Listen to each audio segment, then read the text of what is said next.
এটা কাইন্ডলি তোমরা এই টেক্সটটা পড়ে ফেলো এবং নিজে নিজে উত্তর করার চেষ্টা করো। উত্তর করার পর এবার আমি তোমাদের এটা মিলিয়ে দিচ্ছি। সো আই হোপ তোমরা সবাই এই টেক্সটটা পড়েছো এবং এটার উত্তর করে নিয়েছো।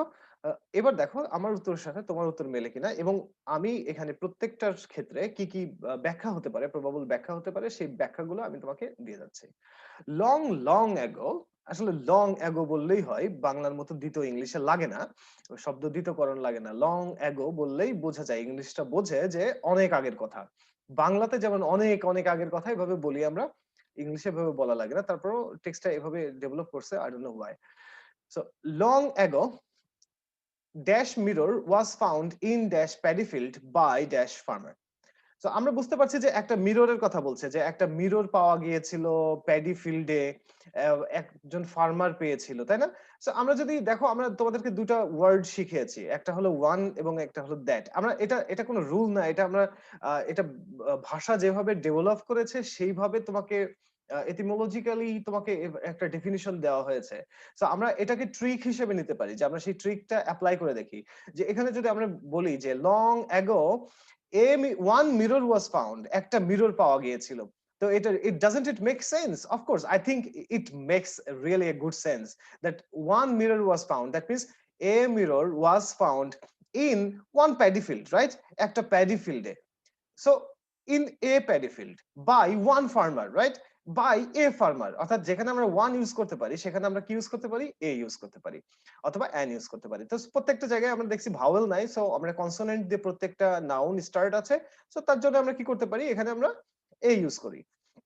So long ago A mirror was found in a paddy field, একটি প্যাডি ফিল্ডে, বাই এ ফার্মার। দেখো প্রত্যেকটা নাউন এখানে singular, mirror singular, paddy field এটা সিঙ্গুলার, ফার্মার সিঙ্গুলার, তাহলে প্রত্যেকটা সিঙ্গুলার নাউন। এবং আমরা কি বলেছিলাম রুল নাম্বার ওয়ানে? কি ছিল রুল নাম্বার ওয়ানে? ছিল যে আমরা কোন নাউন যদি সিঙ্গুলার হয় এবং কাউন্টেবল হয় তার আগে অবশ্যই আর্টিকেল ইউজ করতে হবে।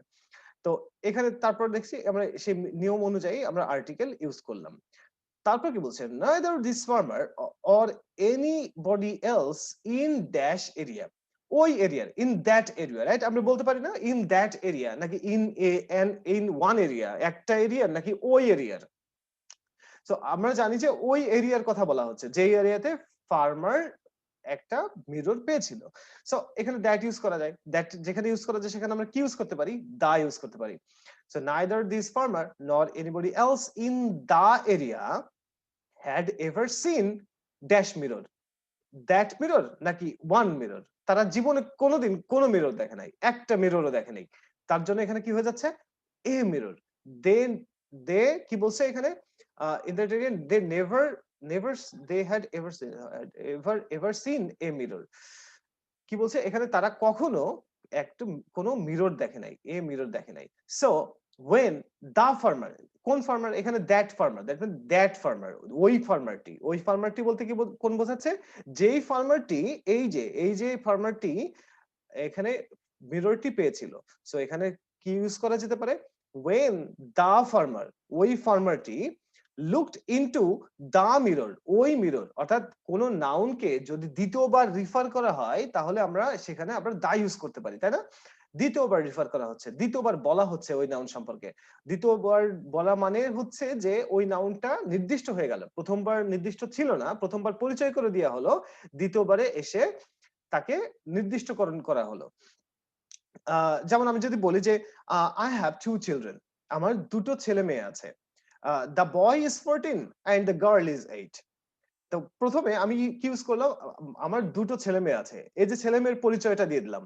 এখন আমি যদি বলি যে দ্য বয় ইজ 14, ছেলেটি 14 বছরের, এন্ড দ্য গার্ল ইজ 8, তাহলে এখানে কি মানে কি বোঝাচ্ছে? বোঝাচ্ছে যে ছেলেটা যে কোনো ছেলেটা না, এটা কার ছেলে? আমার ছেলের কথা বলা হচ্ছে, অর্থাৎ এটা নির্দিষ্ট হয়ে গেছে যে কার ছেলের কথা বলা হচ্ছে। তার জন্য কি হয়ে গেল? এটা দা ইউজ করা হলো, অর্থাৎ নির্দিষ্ট হয়ে গেল। তেমনি করে এইখানেও দেখো যে মিররের কথা বলছে এবং ফার্মারের কথা বলছে, এটা নির্দিষ্ট হয়ে গেছে। কেন? এর কারণ দ্বিতীয়বার এই ফার্মারের কথা বলছে, ওই ফার্মার, অর্থাৎ এ ফার্মার না, ওই ফার্মারটি। এবং আমি যদি বলি কোন ফার্মার, আমি যদি প্রশ্ন করি কোন ফার্মার, তুমি কিন্তু উত্তর দিতে পারবে যে ফার্মারটি মিরর পেয়েছিল। আমি এবার secondly farmer looked into the mirror বলেছি, তাই না? এটা দা মিরর, জি নম্বরে বলেছি দা মিরর। কেন? এ মিরর না, দা মিরর। এখন আমি যদি প্রশ্ন করি কোন মিরর, তুমি কিন্তু উত্তর দিতে পারবে যে মিররটি ওই ফার্মার পেয়েছিল সেই মিরর। তাহলে দেখো দা দিয়ে, দা যখন আমরা ইউজ করব এবং সেটাকে যদি আমরা প্রশ্ন করি যে কোনটা, তুমি কিন্তু নির্দিষ্ট করে বলতে পারবে যে ওইটা। তো সেখানে কিন্তু দা ইউজ করা যায়, অর্থাৎ নির্দিষ্ট যার উত্তর আছে সেখানে আমরা দা ইউজ করতে পারি। He was surprised to see a man looking straight at him. কি বলছে? He was surprised. Say surprised হয়েছিল। কেন সারপ্রাইজ হয়েছিল? To see, দেখে, কি দেখে? A man, একটি মানুষ looking straight at him, তার দিকে একটি মানুষ এক সোজাসুজি তাকিয়েছিল। এটা দেখে সে বিস্মিত হয়েছিল। এ কারণে এখানে আমরা কি ইউজ করলাম? A man. কেন? একটি মানুষ, ওয়ান ম্যান, যেকোনো একজন মানুষ, নির্দিষ্ট কোনো মানুষ না। আমি যদি এখানে লিখতাম he was surprised to see the man looking straight at him, ওই মানুষটি তার দিকে তাকিয়েছিল। কোন মানুষটি তার দিকে তাকিয়েছিল? এখানে কিন্তু নির্দিষ্ট কোনো উত্তর নাই যে কোন মানুষটি। যেকোনো একজন মানুষ দেখলো যে একজন মানুষ তার দিকে তাকিয়ে আছে, তাই না? সে তো ফার্স্ট টাইম আয়না দেখছে, তার জন্য তার এরকম মনে হয়েছিল। নাও দিস ফার্মার, এই ফার্মার, যে ফার্মারটার কথা, যে ফার্মারটা মিরর পেয়েছে সেই ফার্মারের কথা বলছে, ভেরি মাচ রিজেম্বলড, রিজেম্বলড মানে একসাথে দেখতে একরকম হওয়া, resembled his father.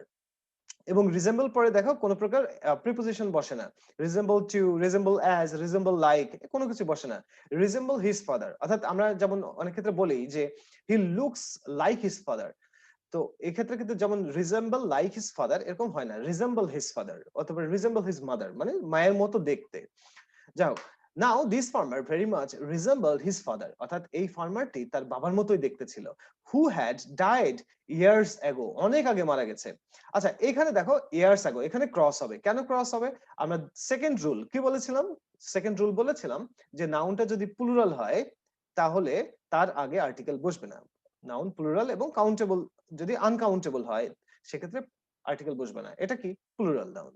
So years ago এখানে আমরা ইউজ করতে পারি না এ ইয়ার্স অ্যাগো, এ ইয়ার্স হয় না, একটি অনেকগুলো বছর, তা কি হয়?